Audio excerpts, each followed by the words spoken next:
নমস্কার। আবহাওয়া কেন্দ্র আগরতলা কর্তৃক প্রচারিত ত্রিপুরার দৈনিক আবহাওয়া বার্তায় আমি নবারুণ পুরকায়স্থ আপনাদের সবাইকে স্বাগত জানাচ্ছি। প্রথমে আমরা দেখে নিচ্ছি গত 24 ঘন্টার আবহাওয়া।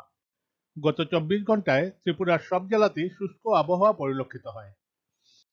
উপলব্ধ তথ্য অনুসারে গতকালের সর্বোচ্চ তাপমাত্রা ত্রিপুরার সিপাহীজলা, গোমতী ও দক্ষিণ জেলায় স্বাভাবিক থেকে বেশি এবং বাকি জেলাগুলিতে স্বাভাবিকের কাছাকাছি ছিল। গতকালের সর্বোচ্চ তাপমাত্রা রেকর্ড করা হয়েছে 29.6 ডিগ্রি সেলসিয়াস কৈলাসহরে।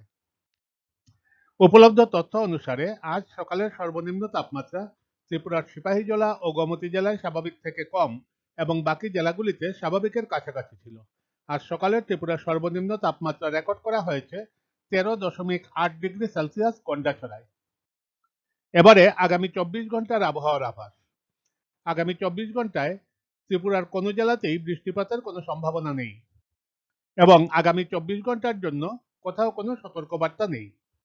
আগামী 24 ঘন্টায় সর্বোচ্চ তাপমাত্রা 29 থেকে 32 ডিগ্রি সেলসিয়াসের মধ্যে থাকার সম্ভাবনা রয়েছে, যা স্বাভাবিক বা তার থেকে বেশি, এবং সর্বনিম্ন তাপমাত্রা 14 থেকে 16 ডিগ্রি সেলসিয়াসের মধ্যে থাকার সম্ভাবনা, যা স্বাভাবিকের কাছাকাছি।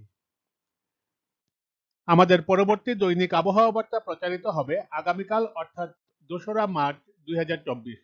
ধন্যবাদ।